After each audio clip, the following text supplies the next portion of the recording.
Mga kaibigan, maligayang pagdating sa aking bagong explanation video. Ngayon ay sisimulan na natin ang talakayan tungkol sa House of Lies.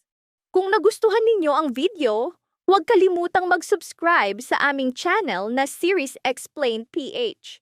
Para sa mga nanonood mula sa Facebook, ang link ng aming YouTube channel ay nasa video description. I-click lamang ang link at mag-subscribe upang makatanggap ng lahat ng mga update. Maraming salamat po sa inyong suporta. Sa kwento ng Torcampo family, lalo pang lumalim ang kanilang dalamhati nang mamatay ang isa sa kanilang mga miyembro. Sa investigasyon, lumabas na sangkot sina Tia Toricampo at lalo na si Aldrin Del Monte sa pangunahing plano. Nagulat si Greg nang marinig ang balita. Hindi niya akalaing kayang maging ganoon kasinister ang plano ni Tia. Para sa kanya, malinaw, dapat harapin ni Tia ang kaparusahan. Samantala, si Mars ay naiwan sa kritikal na kondisyon, malubhang nasugatan dahil sa pakana ni Tia. Nag-aalab ang galit ni Paulo laban sa kanya. Sa interogasyon, inamin ni Tia ang lahat, ngunit dahil sa kakulangan ng ebidensya, pansamantala siyang pinalaya. Doon niya itinuro si Aldrin bilang utak ng lahat, at siya raw ay sumunod lamang sa utos, ngunit tumanggi si Edward na maniwala. Sigurado siyang malaki ang papel ni Tia. Kaya't inutusan niya ang pulis na bantayan ang bawat galaw nito at hanapin si Aldrin para arestuhin. Kinagabihan, palihim na tumawag si Tia kay Aldrin, sinabing may mahalagang balita. Nagkita sila at malinaw na sinabi ni Aldrin, huwag niyang banggitin ang pangalan nito sapagkat ayaw niyang madawit. Ngunit tumutol si Tia. Iginiit niyang pareho silang bahagi ng plano, parehong gustong saktan ang Torcampo family. Uminit ang usapan. Nagalit si Aldrin sa kanyang mga salita.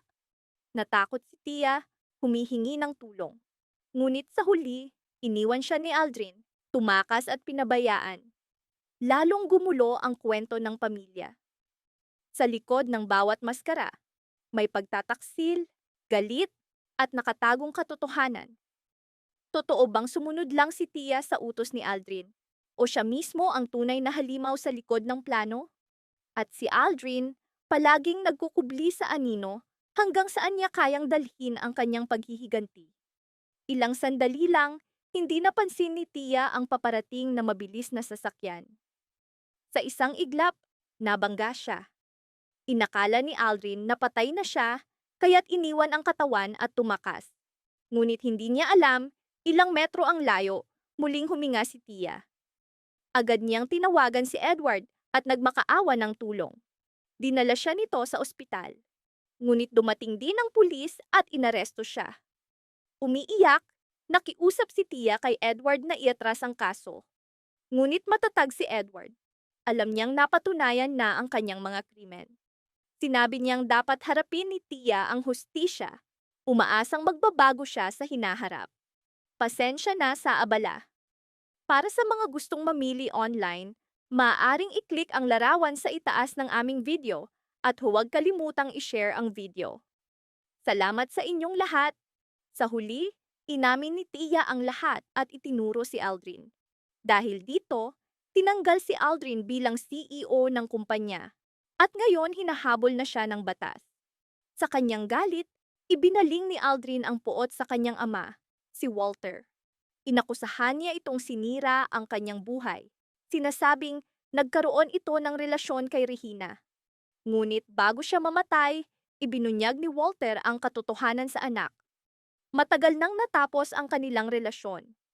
Ang tunay na dahilan ay ang ina ni Aldrin, matindi ang kanyang karamdaman.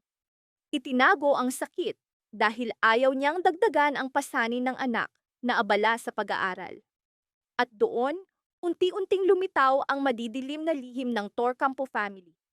Galit, paghihiganti, at mga nakatagong katotohanan sa bawat karakter ang lalo pang nagpasalimuot sa kanilang buhay. Nanatiling tanong, si Aldrin ba ay biktima lamang ng puot? O siya na ang pinakamalaking halimaw ng pamilya?